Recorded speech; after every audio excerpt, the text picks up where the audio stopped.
okay, but I also have the ability to fight back. And that gives you back that sense of control again in your life. Like, you're not a victim of cancer. Yeah. We give cancer way too much power, way too much power. And I think at the end of the day, if you decide, I'm going to take care of myself, you give yourself, I think there's like a lot of placebo effect in that. Oh, yeah, I think there's like a bigger picture to that, because you're taking that energy and it could go to something negative. Exactly. But you turned it into a positive. 100%. And so I think cancer is one of the best things that's ever happened to me. And people think I'm crazy when I say that, but the moment that you get a diagnosis like that, or you get news like that, or somebody close to you in your life, Yeah. I'm tearing up just thinking about it. You're changed forever. Yeah. You might get past cancer and you might get to a point where you're, considered in remission or cured or whatever, but you are never, ever going to be the same. Yeah. And the reason for that is you realize that you're going to die. You know it, like, academically, basically.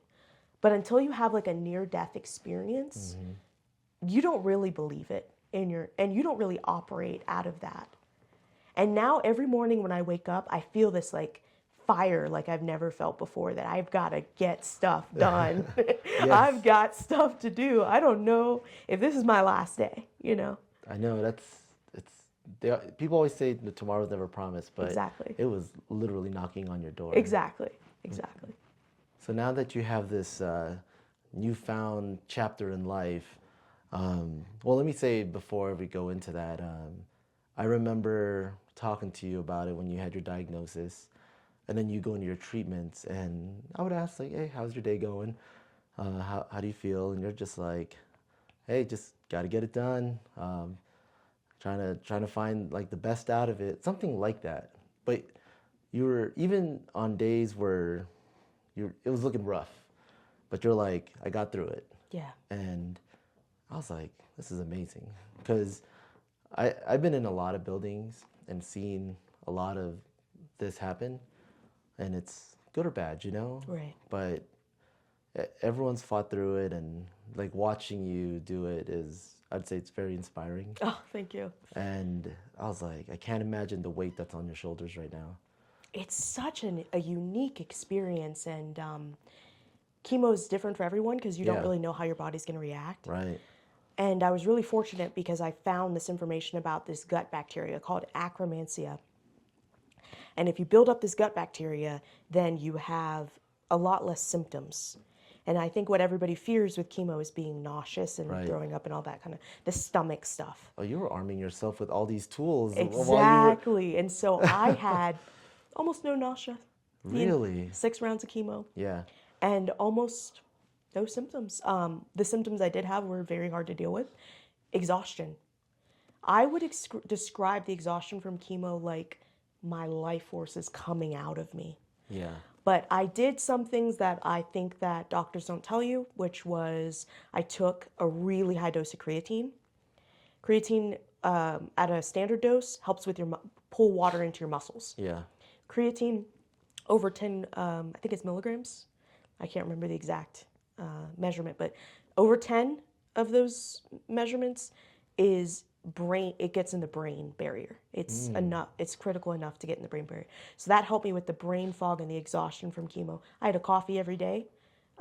Here, luckily, we have a great coffee shop. And that was one thing I splurged on that was very nice. And the good thing about that was it forced me to get out of that apartment.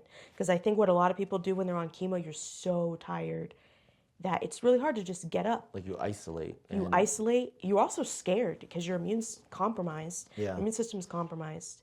Oh, this is one other cool thing that happened to me. I got a lot more blood work than most people do during chemo. I had some weird side effects that I had to keep going back in.